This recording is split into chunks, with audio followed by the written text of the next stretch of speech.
বলুন তো কোরআন শরীফের ফজিলত আছে না নাই? আর একটা আওয়াজ দিয়ে বলেন আছে না নাই? কোরআন শরীফ এমন একটা আল্লাহর বাণী, এমন একটা আসমানি কিতাব, যেই কিতাবের একটা হরফ পড়লে আমার আল্লাহ, যিনি এই কোরআন শরীফ পাঠ করবেন তার আমল নামায় 10টা নেকি দিবেন। সুবহানাল্লাহ বলি। এমন একটা কোরআন, যে আসমানি কোরআন আমার আল্লাহ পাক পাহাড়ের উপর নাজিল করতে চেয়েছিল, কিন্তু এই পাহাড় অস্বীকার করলো, পাহাড় কোরআন সহ্য করতে পারবে না। আমার আল্লাহ সেই কোরআন মানবের সিনার মধ্যে দান করছেন, ঠিক কিনা? দুনিয়ার সমস্ত বই পুস্তক যদি পড়ো, বাংলা বলেন ইংরেজি বলেন, আপনার সমগ্র জিন্দিগি যদি পাঠ করেন পড়েন, তাহলে বলুন তো কোনো সওয়াব হবে নি? একটা আওয়াজ দিয়ে কন্যা সওয়াব হবে নি? না না, সওয়াব হবে না। কিন্তু আমার আল্লাহর কালামের, আল্লাহর কোরআনের একটা হরফ পড়লে আমার আল্লাহ আপনার আমার আমল নামায় 10টা নেকি দান করবেন। আমার বাবাজিরা, শুধু তাই নয়, পবিত্র কোরআনের মধ্যে এমন একটা সূরা রয়েছে, যেই সূরাটা একবার পাঠ করলে আমার আল্লাহ 10 পারা কোরআন শরীফ পাঠ করার সওয়াব দান করবে। কোরআনের মর্যাদা আছে না নাই? আমার বাবাজিরা, একজন গরিব মানুষ, সে দিনে খেটে খায়, যেই দিন কর্ম থাকে সেই দিন তার আহার জোগায়, যেই দিন কর্ম না থাকে সেই দিন আহার জুটে না।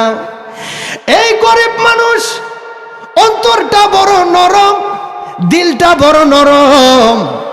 হঠাৎ একদিন শুনতেছেন একজন আলেমের মুখে আল্লাহর কোরআনের এত দাম, এত সম্মান, এত মর্যাদা, যিনি কোরআনের সাথে সম্পর্ক করলো আমার আল্লাহ তার জীবন জিন্দেগি সহজ করিয়া দিল। ওই লোকটা দিন মজুর, সমস্ত দিন হাড় ভাঙা কাজ করে, পরিশ্রম করে। আলেমের জবানে যখন শুনলো কোরআনের সাথে মহব্বত করলে আমার আল্লাহ জীবন সহজ করিয়া দেয়, তিনি সেই দিন সমগ্র দিন কঠোর পরিশ্রম করলো। কঠোর পরিশ্রম করার পরে 2 টাকা আর্নিং করলো। কয় টাকা?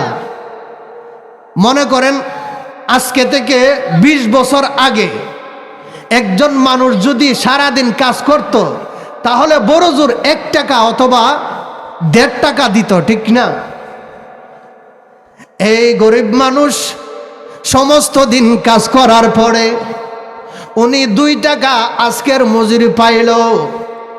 দৌড়াইয়া উনি বাজারে চলিয়া গেল, বাজারের লাইব্রেরি থেকে কানা কোরআন শরীফ ক্রয় করলো। সুবহানাল্লাহ বলি না? কোরআন শরীফ কিনে বাড়িতে আনলো।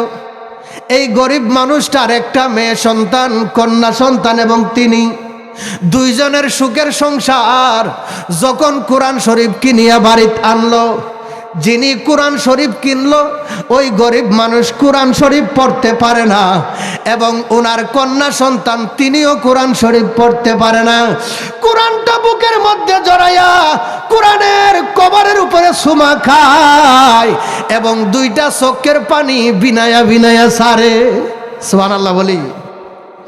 যখন রাত্র গভীর হয়ে যায়, সমস্ত মানুষ যখন ঘুমাই যায়, আমার এই আল্লাহর আবেদ ব্যক্তি পবিত্র কোরআনটা বুকের মধ্যে নিয়া নিরলে নির্জনে ঘরের ভিতরে মিটি মিটি বাতির আলো জ্বালায়া এই ব্যক্তিটা কোরআন শরীফ খোলে, এবং কোরআন শরীফ খুলিয়া কোরআন শরীফ কিন্তু পড়তে জানে না। কোরআন শরীফের অক্ষরের উপরে উপরে লাইলে নাইলে হাত ঘুরাই আর বলে, এইখানে আমার আল্লাহ কথা বলছেন, এইখানে আমার আল্লাহ কথা বলছেন। আমার আল্লাহ যাই বলে সত্য বলে, আমার আল্লাহ যাই বলে মঙ্গলের জন্য বলে, আমার আল্লাহ যাই বলে ভালো বলে। কোরআন শরীফ পড়তে জানা, কিন্তু কোরআন শরীফের লাইনে লাইনে হাত ঘুরাই আর বলে, এইখানে আমার আল্লাহ বলেছেন, মাবুদ গো আল্লাহ, আমি তো কোরআন শরীফ পড়তে জানি না, তুমি যা বলেছো সত্য বলেছো, তোমার কোরআনকে আমি মহব্বত করি, তোমার বাণীকে আমি মহব্বত করি, তোমার ভাষাকে আমি মহব্বত করি মাবুদ। আমি তো এই কোরআন শরীফ পড়তে জানি না, যদি পড়তে জানতাম তাহলে বুঝতাম তুমি আল্লাহ কোরআনের মধ্যে কি কথা বলেছ। আওয়াজ দিয়ে কর না সুবহানাল্লাহ। এই ব্যক্তি আল্লাহর আবেগ ব্যক্তি এই কোরআন শরীফের লাইনে লাইনে হাত ঘুরায়, কিছুক্ষণ হাত ঘুরানোর পরে কোরআন শরীফের উপরে চুমা খায়, আবার বুকের মধ্যে লাগাই, চোখের মধ্যে লাগাই, গড়গড়াইয়া চক্ষু দিয়া দুনিয়ার জমিনে পানি ছাড়ে। সুবহানাল্লাহ বলেন। আমার আল্লাহর দরবারে এই বিষয়টা পছন্দ হয়ে গেছে। আমার আল্লাহ ফেরেশতাদেরকে ডাক দিয়া বলে, এ আমার আসমানের ফেরেশতা, তোমরা তাকায়া দেখো, আমার এই আবেদ ব্যক্তি কিন্তু কোরআন শরীফ পড়তে পারে না। আমি আল্লাহর কোরআন শরীফের একটা হরফ পড়লে আমি ওই বান্দার আমল নামায় 10টা নেক দান করব, কিন্তু আমার এই বান্দা তো কোরআন শরীফ পড়তে পারে না। কোরআন শরীফের লাইনে লাইনে হাত ঘুরাইয়ার বলে আমার আল্লাহ যাই বলে সত্য বলে, এইখানে আমার আল্লাহ সত্য বলেছে। এ ফেরেশতারা তোমরা সাক্ষী থাকো, আমার এই বান্দা কোরআন শরীফ না পড়তে জানে, ও কোরআন শরীফকে মহব্বত করার কারণে আমি আল্লাহ তার আমল নামায় প্রত্যেকটা লাইনে হাত বুলাইবার সঙ্গে সঙ্গে এক এক কানা কোরআন শরীফের খতমের সওয়াব দান করিয়া দিলা। আওয়াজ দিয়ে কর না সুবহানাল্লাহ। আমার বাবাজিরা, কিছুদিন যাওয়ার পরে এই লোকটা ইন্তিকাল করলো। বলি ইন্না লিল্লাহি ওয়া ইন্না ইলাইহি রাজিউন। এই লোকটা ইন্তিকাল করলো, মনে করেন আজ থেকে 20 বছর বা 50 বছর বা 40 বছর আগে। এখন আমরা যে সমস্ত আলেম উলামা শিক্ষিত মানুষ আছি, ওই সময় কিন্তু 10 গ্রাম খুঁজে একজন আলেম পাওয়া যাইতো না, ঠিক কিনা? আমার বাবাজিরা, আল্লাহর আবেদ ব্যক্তিটা মারা গেল। ইন্তিকাল করার পরে ওনার মহল্লার মানুষ, বংশের মানুষের মধ্যে এমন কোনো মানুষ নাই যে ওনার জানাজা করবে। আমার বাবাজিরা, কোথাও কোনো মানুষ পাই না, কোথাও কোনো আলেম পাই না, কোথাও কোনো জাননেওয়ালা ব্যক্তি পাই না। কিভাবে জানাজা দিতে হবে এই রকম কোনো আলেম তারা খুঁজে পায় না। ওই ব্যক্তিটার দাফন কাফন কে করবে, কিভাবে করবে এমন কোনো মানুষ পায় না। তারা কি করলো, এই মৃত ব্যক্তিটাকে গোসল দিয়া, আল্লাহর আবেদ ব্যক্তিটাকে গোসল করাইয়া তারা খাটিয়ার মধ্যে কাফন কার্য সম্পন্ন করে।